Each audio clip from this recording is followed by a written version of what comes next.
Mathew Ward message, 12 strand DNA activations. Channel, Suzanne Ward. With loving greetings from all souls at this station, this is Mathew. Even the acceleration mode is speeding up, and that is increasing the sense of confusion and chaos, so let us begin on a note of absolute stability. In the continuum, Earth's people are joyful, healthy and prospering in a peaceful world, and in this moment of linear time, the light forces are overpowering pockets of darkness. The power of love is spreading throughout your world, dear ones, and all you need to do is be grateful, confident, optimistic and fearless. And do please remember to breathe rhythmically. What will we be able to do when all 12 of our DNA strands are functioning? Do you know when that will happen? It won't be that the entire population suddenly has phenomenal new abilities because everyone's 12 DNA strands are functioning. Reactivation of the 10 dormant strands will come in stages to individuals when two conditions are present: crystalline cellular structure, which contains cosmic knowledge, and absolute knowingness that all souls have the innate capacity to perform what now are considered miracles or magic. If, for example, you unquestioningly believe you can walk through a brick wall because you know it is energy vibrating at a specific frequency and you can adjust your frequency to the walls, you can indeed saunter or dash or leap through it. With less than absolute knowingness and trust, the perception of solid will let you smack headlong into the wall. When all 12 DNA strands are activated, what no longer will happen is as profound as what you will be able to do. When you reach what many consider the prime of life, the 30-something years, you will remain at that status, and older persons will start growing younger until they reach it, because the full complement of strands doesn't include programming for aging into elder years or death. There is no programming for physical deformities, mental disease, temporary or chronic illness, allergic reactions, addictions, defective organs, decreased energy levels, loss of teeth or limbs, blindness, deafness or other sensory impairment. Life in fifth and higher densities has none of those conditions, and all attitudes, ideologies and beliefs are aligned with soul's divine sovereignty. Capabilities that will emerge incrementally are your birthrights, ingredients of the love-light energy composition of the soul. These include telepathic communication, manifestation by focused thought, levitation, teleportation, dematerialization, astral travel and traveling at the speed of thought, remote viewing, and memories of the beginnings in quantity and clarity. You will be able to grow new limbs, teeth, organs and bones to replace mechanical implants, dentures, and prosthetic devices. And, when you feel you have grown spiritually and consciously as far as life on Earth offers, you can dematerialize your body and materialize one that fits the advanced world where you chose to spend your next physical lifetime. Of all the innate capabilities, telepathic communication often is the first to develop in an awakening population and be remembered by souls who volunteered to help them awaken. So dear sisters and brothers, let us tell you, actually, remind you, how this communication works. When my mother and I started talking more than 30 years ago, she asked me to explain how she could hear me as clearly as if we were sitting side by side. This is what I told her. It's an energy transfer. You hear my thoughts impressed upon your consciousness. The pulsing of my thoughts takes an actual form, a thought form, that makes an impression upon your clean, receptive brain waves. The energy source is light electrically switched to pulses that are transferred at your level into your word vibrations. The pulses don't start out as words, but as vibratory rates indicating intelligence blips. There is continuous interaction, but always my thoughts precede your comprehension. My thoughts trigger words stored in your memory, and my thoughts carry a coding for choice. You don't interfere with my thought forms by thinking of appropriate words, Mother. I don't order up your words. You're responding to my pulsing by making them available for my use.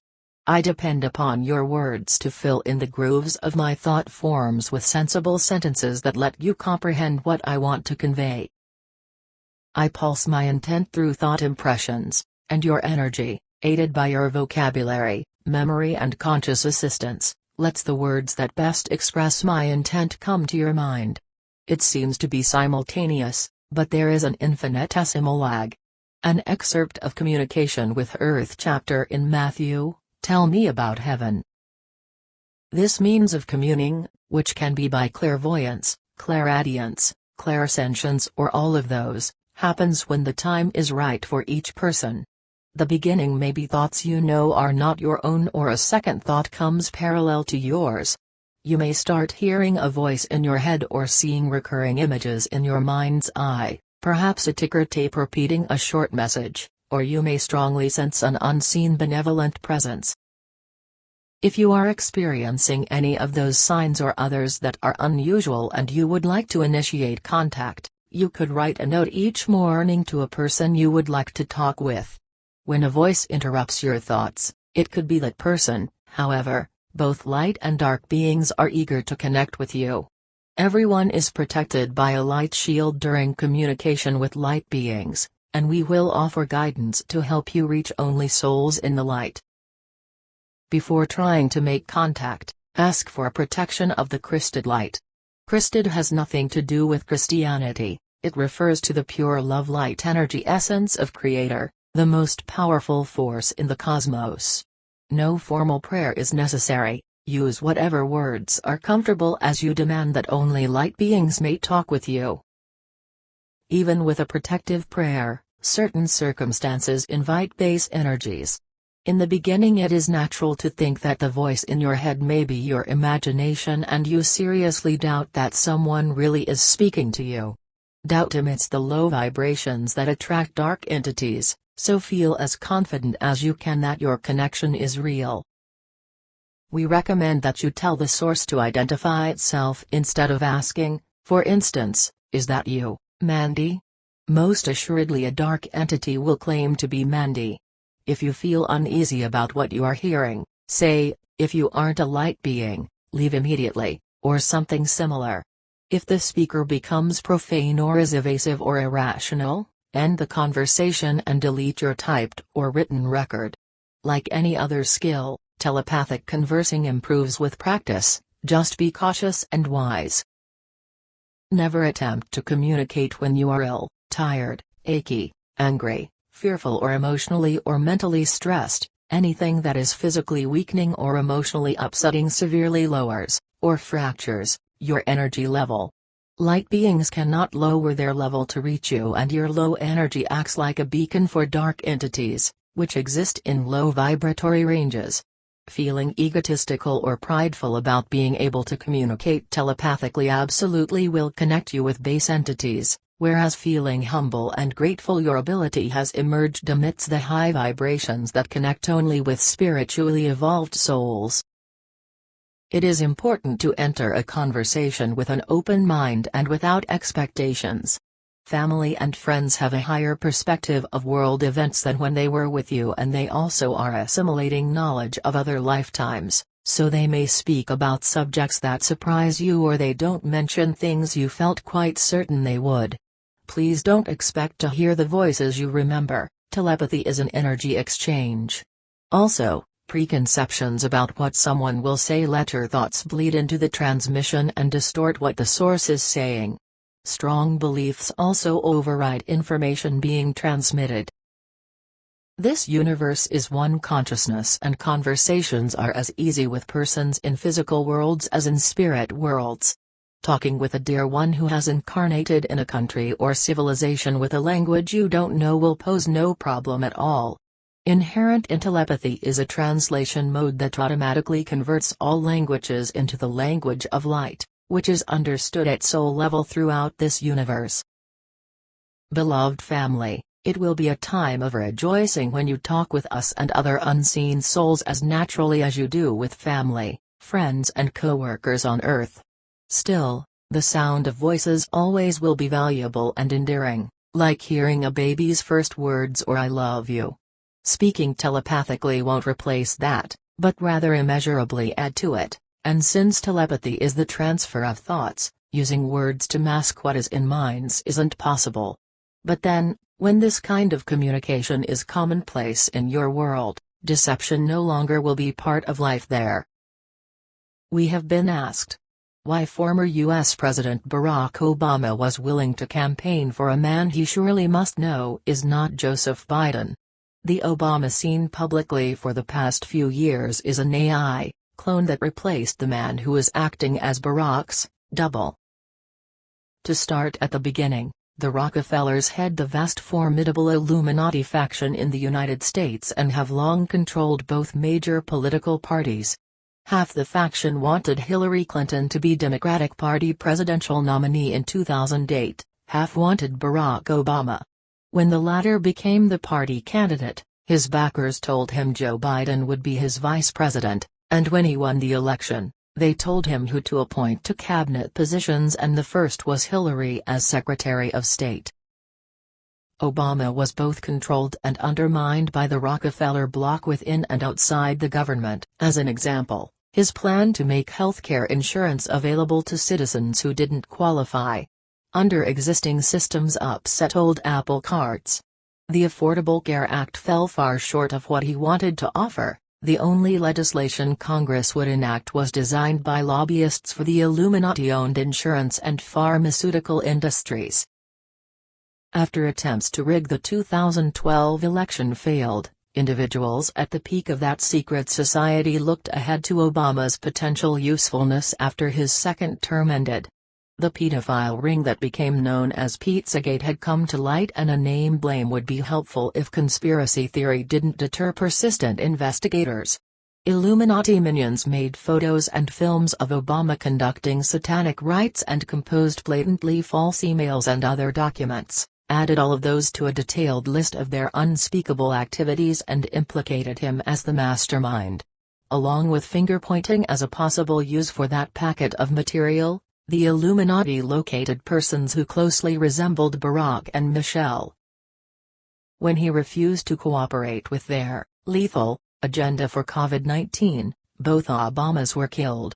Their doubles quietly stepped in and kept a low profile. The Obama daughters received dire threats and minor financial assistance. Other threats were issued, and any individual who couldn't be bribed was replaced with a look-alike or died naturally, and the peak Illuminati felt the time was right to leak the secret in the upper ranks that Barack was their leader. The vile concocted material was forgotten when a new plan was devised when an actor started portraying Biden in 2021. AI clones of the Obamas would be produced and campaign for that imposter. Their popularity with voters and a stirring State of the Union speech by the actor could defeat Donald Trump, the other presidential contender in this year's election. Because the Illuminati cannot control Trump, it was essential to them that the Democrats retain power. After a deficient AI clone of Biden gave a poor presidential debate performance, Biden dropped out of the race and the emphasis of the Obama clone's support was redirected. There are other twists to this sad story about the spiritually evolved soul. The highest universal council asked to incarnate as Barack Obama and serve as United States President. His many lifetimes as a wise and beloved leader in advanced civilizations could have benefited that country and the world as the council and he himself envisioned, but he was prevented from doing anything progressive or benevolent. The 10-year delay in Earth civilization's advancement in conscious awareness that the Council had anticipated put Obama in the presidency when divisiveness, bigotry, greed, deceit, corruption, violence, impoverishment and war mentality were rampant. The combination produced a massive quantity of the low vibrations that sustained the Illuminati's very survival, and they kept building on those destructive global situations. Decades later, during the uprooting of the Rockefeller network in the USA, the blackmail materials were unearthed. In some circles that despicable information is considered ironclad evidence, and the man who had died several years before rather than participate in a diabolical plan to fake a pandemic is, today, reviled by some as a consummate evildoer. Only top-level Illuminati or their portrayers know Obama has been a programmed clone for the past few years. Readers also have asked about the shooting of Donald Trump at a rally last month. Although an exhaustive investigation ensued, which is natural, it remains to be seen if findings include that the rally speaker was a Trump lookalike who agreed to play that risky role. We have heard that in some quarters there are speculations that the shooting was expected but allowed to happen to flush out the perpetrators and also to strengthen Trump's image of bold leadership. What we can confirm is, after numerous previous assassination attempts also went awry, some time ago the person Donald Trump was convinced to stay safely out of public view. Dear family, those aren't political matters we have been speaking about. They are fairly recent incidents of the pervasive malevolence, depravity, deception and violence in the United States government that has affected the whole world for 2 centuries as one generation of entrenched Illuminati after another has caused wars, famines, disease, toxic pollution, impoverishment and destruction. Ending that darkness on earth requires God's emissaries, white hats, if you will, along with extraterrestrial special forces and intense light beamed from worlds afar, to eliminate the atrocious global empire. Aided by the high vibrations in the light of volunteers and growing godliness within the peoples, the powerful light forces are steadily moving toward victory. World transformation is well underway. This is a phenomenal time to live on Earth. All light beings in this universe are cheering you all along your journey and supporting you with the power of unconditional love. Love and peace. Suzanne Ward. Please send all questions and comments to Suzy at MathewBooks.com. All messages from December 2003 to date are archived on www.MathewBooks.com. Please share them. Also on that site you can read contents and a sample chapter of all 6 books and order them in Bookshop.